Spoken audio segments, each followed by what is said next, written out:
할렐루야. 예, 너무너무 수고하셨습니다. 예, 내려가시는데도 시간이 많이 걸리는데 제가 이 시간을 뭘로 메꿔야 될지 굉장히 불편합니다.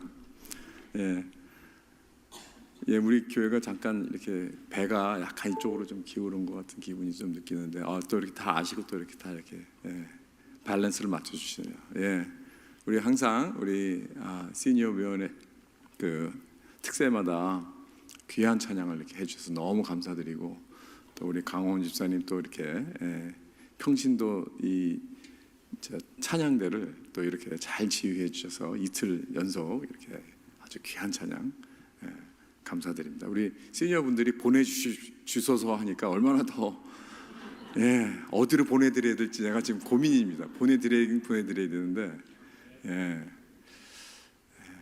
감사합니다. 이렇게 파송받을 준비가 되셨습니다. 아멘.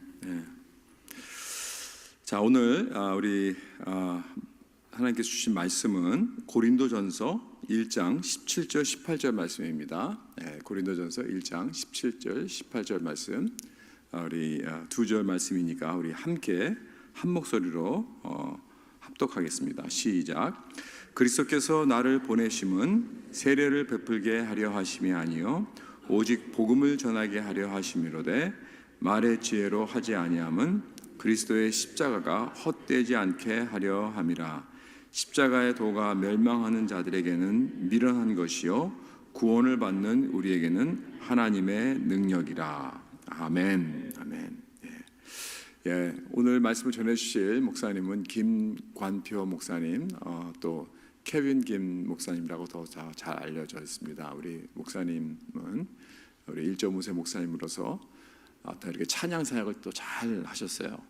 그래서 우리 교회에서 보니까 2019년도서부터 한 2021년까지 한 2년 반 정도 이렇게 사역하신 것 같은데, 이렇게 길게는 사역 안 하셨지만 그 팬데믹 기간에 굉장히 어려울 때였죠.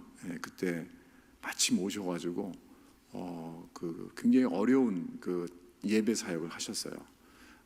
성도들도 없고 그냥 이렇게 온라인으로 예배를 드리는 경우가 많았고, 그런 상황에서 찬양팀을 이끌고 참 귀한 찬양 사역을 하시고 예배 사역을 하셔서 저는 개인적으로 참 너무 고맙고 감사한 그런 그 목사님이십니다. 가장 교회가 어려웠을 때죠. 그럴 때 이렇게 정말 귀하게 이 찬양 사역을 감당, 너무 은혜롭게 찬양 사역과 또 예배 사역, 또 여러 가지 그 외에도 우리 부목사님으로서 아주 충실하게 잘 감당하신 목사님이셨습니다. 그래서 이렇게 또 오늘 요즘은 이제 채플랜으로 일하십니다. 채플랜, 호스피털 채플랜, 그 병원에서 채플랜으로 섬기시는데 얼마나 또 이게 제가 이제 이렇게 좀 알아보니까 너무너무 참 귀한 사역을 하시더라고요. 그래서 복음도 전할 기회도 많고요. 그래서 이렇게 정말 프루풀하게 열매 맺는 그런 귀한 사역을 하시면서 기쁘게 사역을 잘 감당하고 계신다는 이야기를 들었어요. 우리 김성욱 사모님도 오셨는데 우리 잠깐 일어나실까요? 우리 환영합니다. 오랜만입니다, 사모님. 잘 오셨습니다. 오늘 우리 목사님 나오셔서 이제 말씀 전해주시는데, 내가 존재하는 이유라는 말씀을 전해주실 때 은혜 많이 받으시기 바랍니다. 할렐루야. 아멘.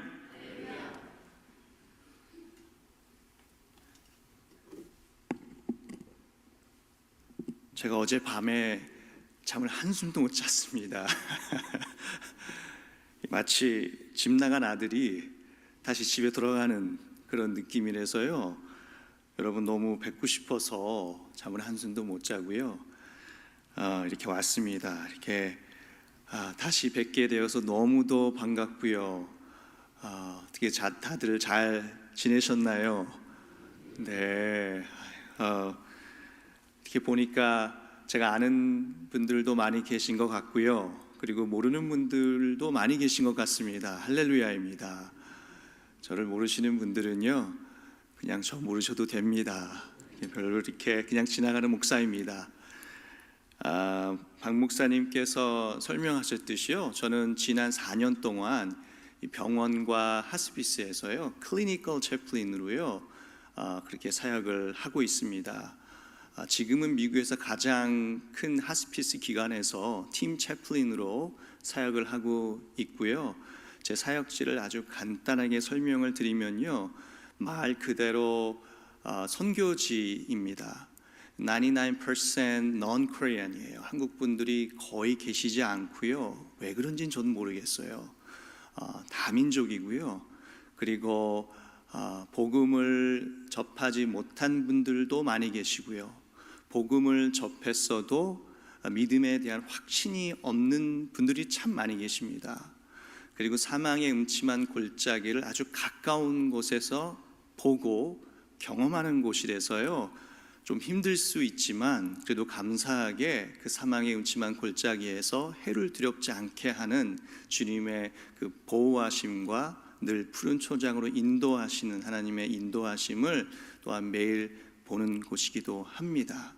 더 나아가서 그리스도의 십자가의 능력을 매일 경험하는 곳이에요. 그래서 간증이 참 많습니다. 그래서 제가 오늘 여러분과 나누려고 하는 말씀은 바로 제가 이 원목의 눈으로 본, 원목이 경험한 힘차게 복음을 전하는 교회란 무엇인가라는 주제를 가지고 여러분과 말씀을 나누게 될 텐데요, 이 말씀 나눌 때 여러분 많은 은혜 받으시기 바랍니다. 제가 먼저 기도하고 말씀 나누겠습니다. 하나님 감사합니다. 오늘 이 아침, 이 금요일 아침에 주님 이 자리에 오게 하심을 감사드리고, 오늘 저희가 나누게 될 말씀 위에 기름 부으셔서 아버지 이 말씀 선포될 때에 이 부족한 주님의 종 십자가의 뒤에 가려 주시고 오직 예수 그리스도만 드러나는 오늘 예배 될 수 있도록 주님 도와주시옵소서. 감사드리며 예수 그리스도 이름으로 기도했습니다. 아멘. 여러분, 제가 서론에서 결론을 말씀드리고 말씀을 이어가겠습니다. 여러분, 힘차게 복음을 전하는 교회란 뭐라고 생각하십니까? 이 힘차게 전하는 복음을 전하는 교회 하면은 제일 먼저 떠오르는 이미지가 뭘까요? 한번 상상해 보십시오. 제 예상컨대 아마 이런 이미지가 떠오르지 않을까 생각됩니다. 뭔가 다이나믹하고 굉장히 역동적이고, 그리고 굉장히 프로액티브한, 굉장히 적극적이고, 그리고 뭔가 계속 끊임없이 그런 결실을 맺는 그런 교회의 모습이 아닐까, 그런 상상을 하시지 않을까 생각됩니다. 맞으십니까? 그것도 맞습니다, 여러분. 그런데요, 제가 여러분과 오늘 나누고자 하는 힘차게 복음을 전하는 교회의 모습은 그런 모습보다는 조금 거리가 멉니다. 오히려요, 잔잔하고요, 겉으로는 그렇게 드러나지 않지만 속은 꽉 차 있는, 존재에 집중을 하는, 내 being에 집중을 하는, 내 내면에 집중을 하는, 내가 왜 존재하는지 그 존재하는 그 이유에 초점을 맞추는 교회입니다. 여러분 왜 저희가 존재한다라고 생각하십니까? 이 황금 같은 이 금요일 아침에 저희가 이 자리에 있는 이유는 무엇입니까? 하나님께서 이 귀한 하루를 또 저에게 허락하신 이유는 무엇입니까? 제가 하스피스에서 사역하다 보니까 그 하루하루가 너무 귀한 거를 제가 알겠더라고요. 여러분, 그 이유는요, 바로 하나님의 꿈이죠. 하나님께서 가장 원하시는 것, 이 세상을 너무도 사랑하신 나머지 그 아들을 이 세상에 보내시고 그 아들로 하여금 이 세상이 멸망치 않고 저희 모두가 구원을 얻는 것입니다. 이것이 바로 하나님의 꿈입니다. 그럼 저희가 존재하는 이유는요, 바로 하나님의 꿈을 이루어 드리는 것입니다. 바로 마태복음 28장 19절 말씀이죠. 지상 명령입니다. 가서 모든 족속에게 복음을 전하는 것입니다. 그럼 그것을 다른 말로 하면 뭐가 될까요? 바로 힘차게 복음을 전하는 교회입니다, 여러분. 여러분, 이 CMC 새 회개년도 이 주제가요, 바로 저희가 존재하는 이유입니다. 여러분, 이것을요, 오늘 바울은요, 본문에서 정확히 본인이 왜 존재하는지 알고 있었어요. 그래서 말씀을 한번 보시겠습니다. 17절 말씀 보시면은 이렇게 이야기합니다. 그리스도께서 나를 보내심은 세례를 주게 하려 하심이 아니요 오직 복음을 전케 하려 하심이니. 바로 바울은 한 생명이라도 주님께 돌아가기 위해서, 그가 다메섹에서 부르심 받은 그 이유는 바로 오직 복음을 전하기 위함이다라는 것을 명확히 알고 있었습니다. 여러분, 이것을 being이라고 이야기합니다. 존재라고 이야기합니다. 바로 존재성입니다. 오늘 여러분과 이 being에 대해서 이야기를 나눌 텐데요, 이 being에 대해서 이야기를 나누려면요, doing에 대해서도 이야기를 나눠야 합니다. 행함에 대해서도요. 이 doing과 이 being의 차이점과 그 컨셉을 제가 이해를 해야 합니다. 여러분, 간단하게 이야기해서요, being은 뭡니까? 나무로 비유하면요, 뿌리를 이야기합니다. 그리고 이 doing은 바로 열매, 나무의 열매를 말합니다. 바로 이 나쁜 뿌리에서 좋은 열매가 나올 수 없는 것이죠. 나쁜 뿌리에서는 나쁜 열매가 나오고요, 좋은 뿌리에서는 좋은 열매, 좋은 나무가 되는 것입니다. 반대가 될 수 없는 것이에요. 이것을 바로 예수님께서 마태복음에서요, 이 좋은 나무와 나쁜 나무의 비유로 이야기하셨어요. 이 컨셉을 제가 알고 있음에도 불구하고요, 초창기에 원목으로 사역을 시작할 때 그렇게 힘들었습니다. 왜냐하면요, 계속 제가 뭔가 퍼폼 하려고 그러는 거예요. 뭔가 계속 하려고 합니다.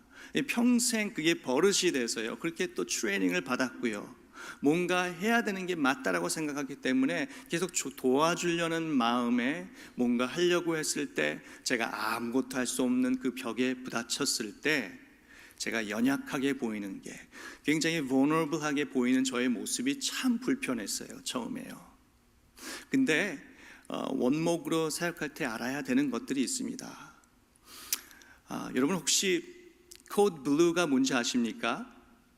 아마 넷플릭스에서 메디컬 드라마를 많이 보신 분들은 이 코드 블루가 뭔지 아실 거예요.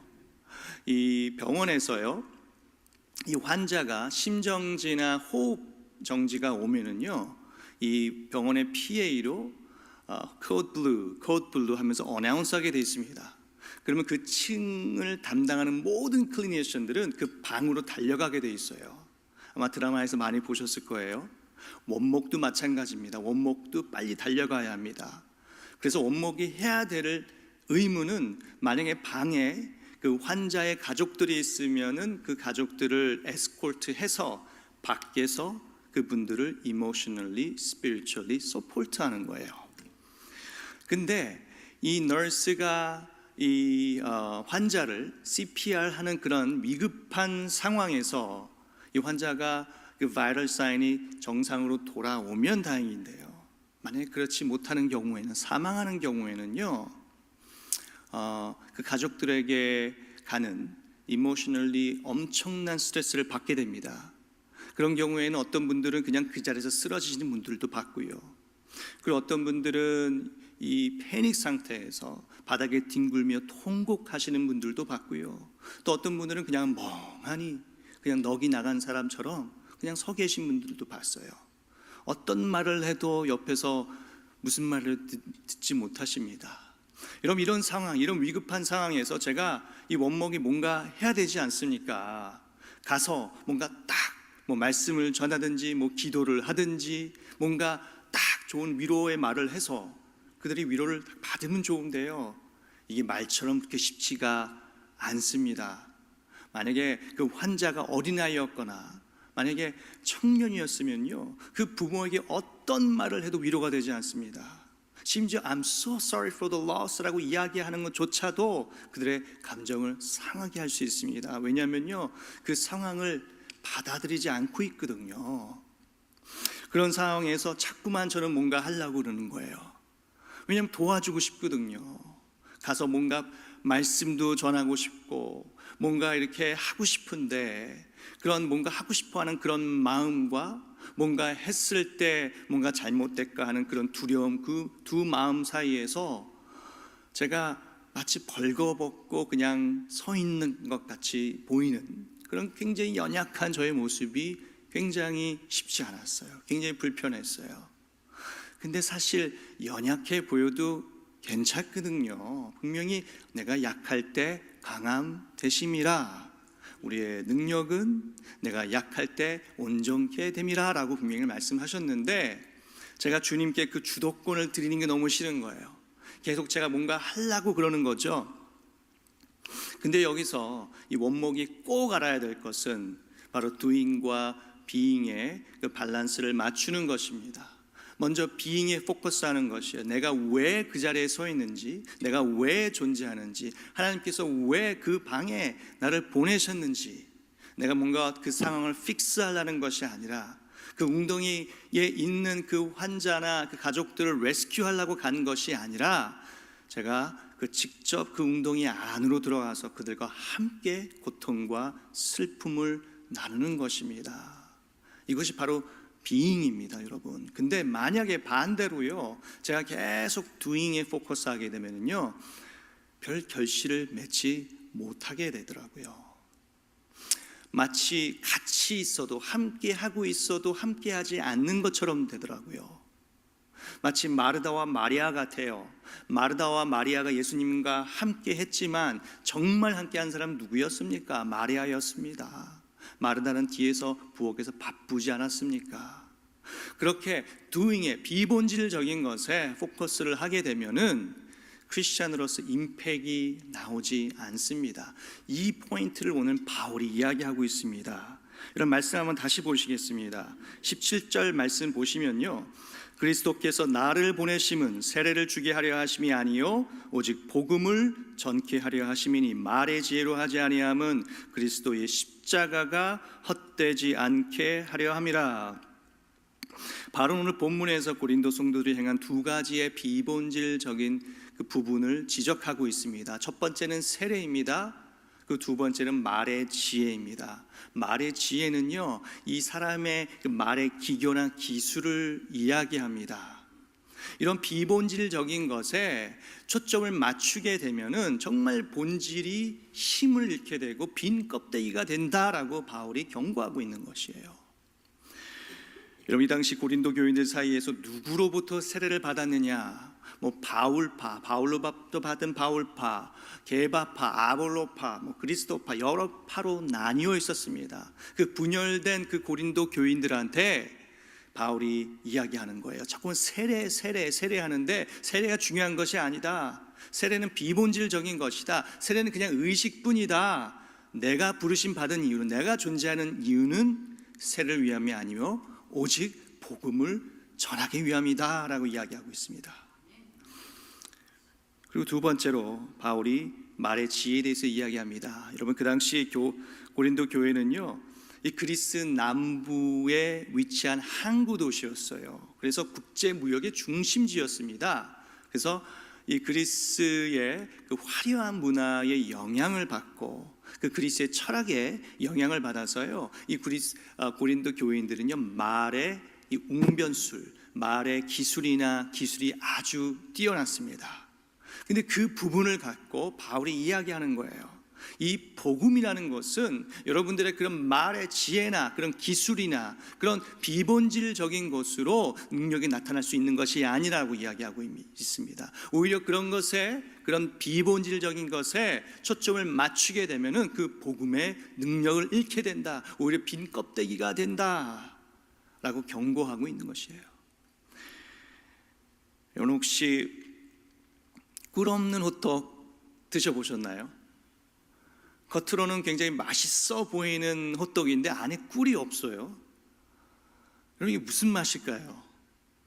전 한 번도 먹어본 적은 없는데요, 제 상상하기에 아마 그냥 기름 맛이겠죠. 맛없는 맛입니다. 맛이 없을 겁니다. 근데 이 맛없는 이 꿀호떡을 먹어본 연예인 한 명이 있더라고요. 여러분 아신지 모르겠는데 한국에 고요태라는 그룹이 있습니다. 그 고요태에 이 백가라는 그런 멤버가 있어요. 이름이 참 희한한데요, 이 백가라는 그 가수가 꿀호떡이 먹고 싶어서 어느 가게에 들어갔는데 그 가게가 오픈한 지 얼마 안 된 곳이었더라고 해요. 그래서 그 주인이 옆에서 이 백가가 이 꿀호떡 만드는 것을 보고 있으니까 주인이 막 화를 내면서 나가라고, 너가 나 보는 자꾸 만드는 거 옆에서 보면은 못 만든다라고 나가라고 그랬대요. 그래서 나가고 난 다음에 호떡이 준비가 돼서 딱 먹어보니까 웬걸요? 안에 꿀이 없었다라고 합니다. 어떻게 된 일입니까?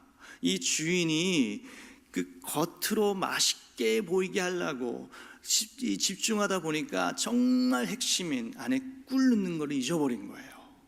여러분, 저희가 이 살아가면서 우리가 존재하는 그 이유, 비잉에 포커스하지 않고요, 비본질적인 것들에 우리가 초점을 맞추다 보면요, 우선시하다 보면요, 정말 핵심을 잃어버릴 수 있다는 것입니다. 여러분, 그래서 꿀 없는 호떡 되지 마십시오. 안고 없는 찐빵 되지 마십시오. 여러분, 비잉에 초점을 맞춘 여러분 되시기를 주님의 이름으로 축원드립니다. 아멘. 여러분, 이 비잉의 모델이 되신 분이 있습니다. 누구십니까? 바로 예수 그리스도이십니다. 예수님은 이 땅에서 3년 반 동안 사역하시면서 십자가에 못 박혀 돌아가시기 전까지 그가 왜 이 땅에 오셨는지, 왜 존재하는지 매 순간 그 비잉에 초점을 맞추셨어요. 그가 존재했던 이유는 무엇입니까? 바로 복음의 첫 씨앗이 되는 것입니다. 그 씨앗이 땅에 떨어져 썩어 없어져야지만 우리가 그 이름을 부르는 자마다 구원을 얻게 되는 것입니다. 그 구원자가 되기 위해 이 땅에 오셨습니다.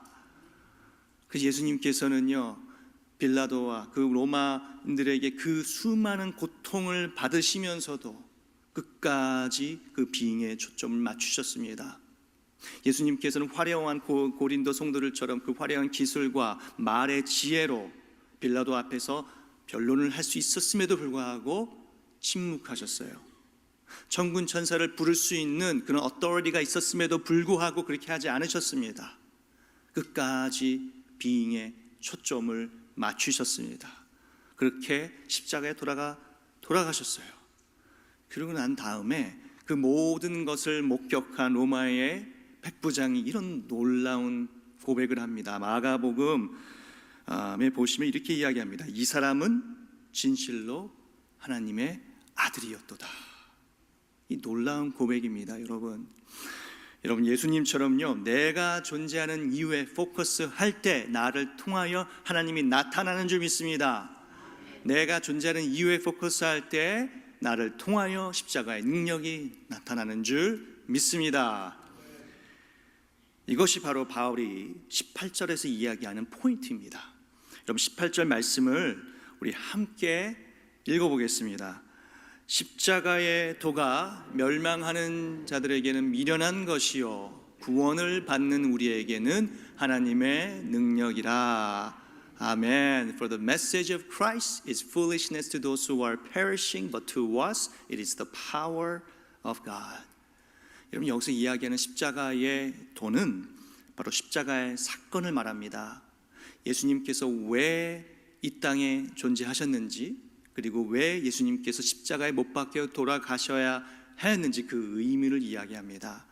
바로 예수님의 비잉을 이야기하고 있습니다. 근데 바울이 이야기하고 있는 것은요, 이 십자가의 사건에, 이 사건이 믿지 않는 이 유대인이나 헬라인들에게는 아무런 쓰잘데기 없는 것이라는 거예요. 그냥 조롱당이 마땅한 것이라는 것입니다. 왜 그렇습니까? 당연하지 않습니까? 그 당시 십자가는요, 그 당시 최악의 퍼니시먼이었습니다. 근데 이 십자가의 사건이 믿는 우리에게는 절망을 희망으로 만들고 슬픔을 기쁨으로 만들고 사망의 권세를 이기는, 사탄의 권세를 이기는 하나님의 그 능력 자체다라고 이야기하고 있는 것이에요. 여러분, 우리가 다시 말씀드리지만 우리가 왜 존재하는지 그 비잉에 포커스할 때 그 자체가, 우리가 복음의 자체가 되는 줄 믿습니다. 하나님의 능력이 거기서 나오는 줄 믿습니다. 여러분들은 그 그리스도의 십자가의 능력을 매일 경험하며 살고 계십니까? 제가 마지막으로 이 병원 원목으로 사역을 했었던 그 초창기에 저에게 비잉의 중요성을, 이게 비잉이구나는 것을 깨닫게 한 케이스를 여러분과 나누고 제가 말씀을 마치겠습니다. 이 병원에서요, 모든 클리니션이 가장 맡기 부담스러워하는 케이스 중에 한 가지가 있습니다. 그게 뭐냐면요, fetal demise예요. 다르게 얘기하면 stillborn baby입니다. 한국말로 사산아예요. 태아가 엄마 뱃속에서 죽어서 나오는 겁니다. 이 케이스는 다들 아주 힘들어하는 케이스예요. 근데 제가 초창기에 겁도 없이 뭔가 하나라도 배우려고 열정만 가득할 때 그 케이스를 제가 자청해서 맡았습니다. 제가 맡았던 이 환자는 젊은 20대 젊은 분이셨는데 첫 아이였더라고요. 제가 환자의 방에 갔습니다. 그 앞에서 짧게 기도하고 문을 여는 순간 그 안에서의 그 정막과 그 무거움이 저를 압도하는데, 오 마이 갓, 하나님 앞서사, 이거 어떡합니까? 큰일 났습니다. 부담감이 막 올라오더라고요. 그래서 다시 그냥 돌아 나가고 싶은 거예요.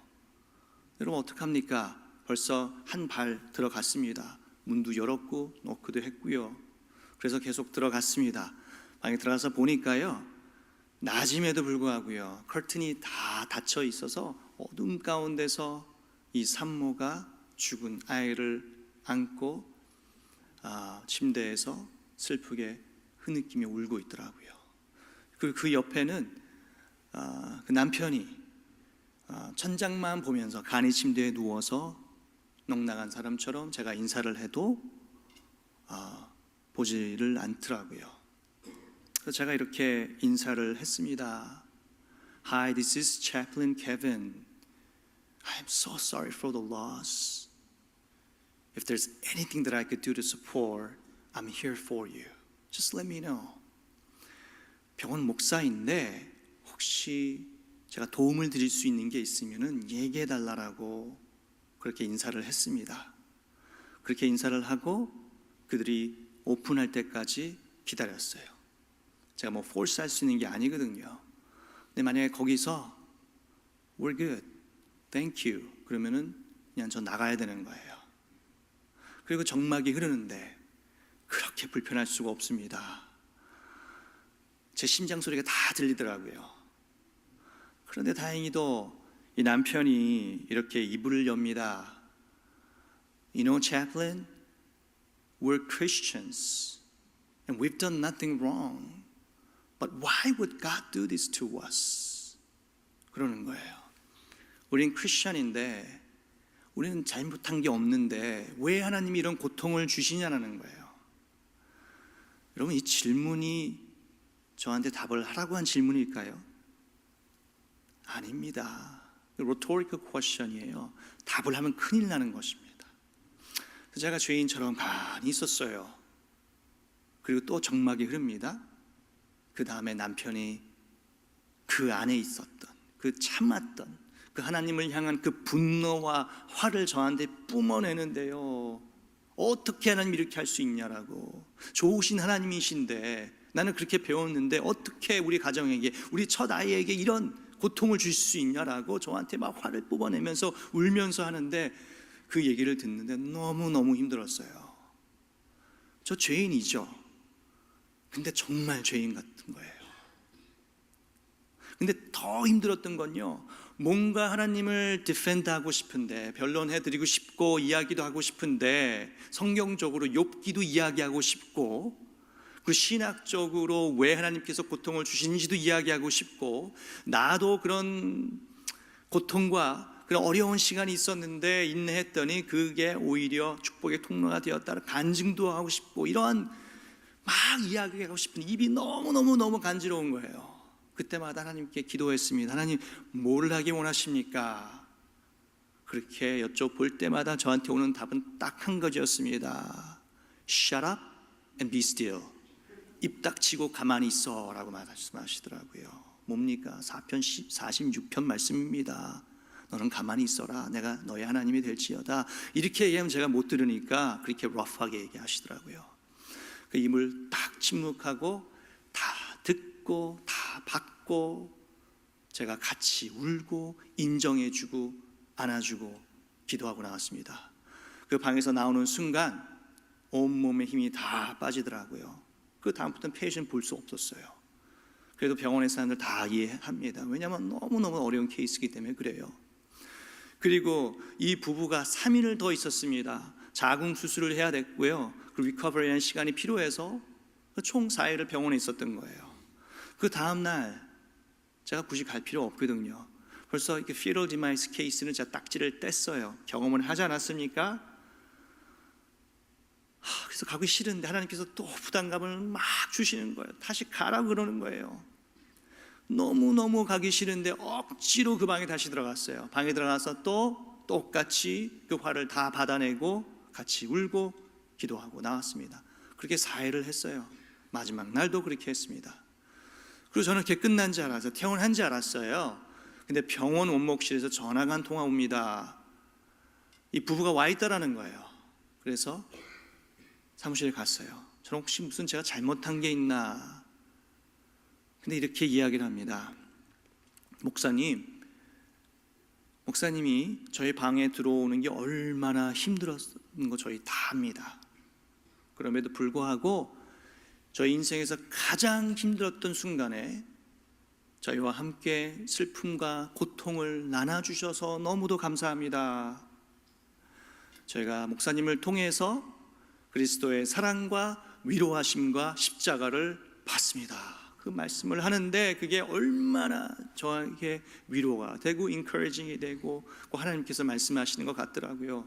그때 알았어요. 왜 하나님이 저를 계속 그 방에 집어넣으셨는지 그때 알았습니다. 그렇게 이 빙이 뭐라는 것을 깨달은 후에요. 이것을 적용을 하니까 이 사역에서 열매를 맺게 되는데 그것도 제가 얘기하면 시간 많이 오버하게 돼서 그건 얘기 안 하고요. 여러분 이 힘차게 복음을 전하는 교회란 여러분 뭐라고 생각하십니까? 여러분 힘차게 복음을 전하는 교회는요 겉으로 화려하게 보이지 않는 교회일 수 있어요. 오히려 예수님처럼 겉은 초라해 보일 수 있어도요 이 안은 달콤한 꿀로 가득 찬 꿀호떡 같은 모습일 수 있다는 것입니다. 밭에 감추어진 금보화처럼요 겉은 잘 드러나지 않을 수 있습니다. 하지만 그 어둠 가운데서도요 잔잔하지만 명확하게 들리는 소리, 아름답고 순수한 소리라는 거예요. 제가 왜 전에 교회 사역할 때 그렇게 하지 않았는지 모르겠습니다. 그때는 왜 그렇게 화려한 거에 그런 기술이나 기교에 특별히 찬양 인도할 때 잘 아시지 않습니까? 왜 그랬는지 모르겠어요. 여러분 힘차게 복음을 전하는 교회는요 비잉에 초점을 맞추기 때문에요 그 깊은 뿌리에서 나오는 십자가의 그 능력이 계속 지속됩니다. 죽어서도 지속됩니다. 2000년이 지난 지금도 그 십자가의 능력이 매일 역사하는 것처럼 여러분 오늘 저희가 존재하는 그 이유에 집중하며 나아가실 때에요 그 복음 자체가 되어서 가는 곳마다 그리스도의 십자가의 그 능력이 나타나시는 이 CMC 성도분들 되시기를 주님의 이름으로 축원드립니다. 함께 기도하시겠습니다.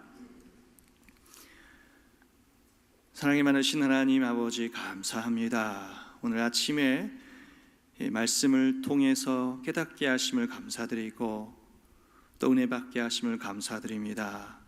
하나님 저희가 오늘 배웠던 것처럼 저희가 비본질적인 것들에 초점을 맞추는 것이 아니라 저희가 왜 부르심을 받았고 왜 이 땅에 존재하는지 그것에 초점을 맞추며 나아갈 때에 저희가 가는 곳마다 저희 가정부터 시작해서 내 일터와 내 이웃에 나 자체가 복음 그 자체가 되어서 그 모든 가는 곳들이 다 예수 그리스도의 십자가의 능력이 나타나는 그런 저희들 될 수 있도록 주님 도와주시옵소서.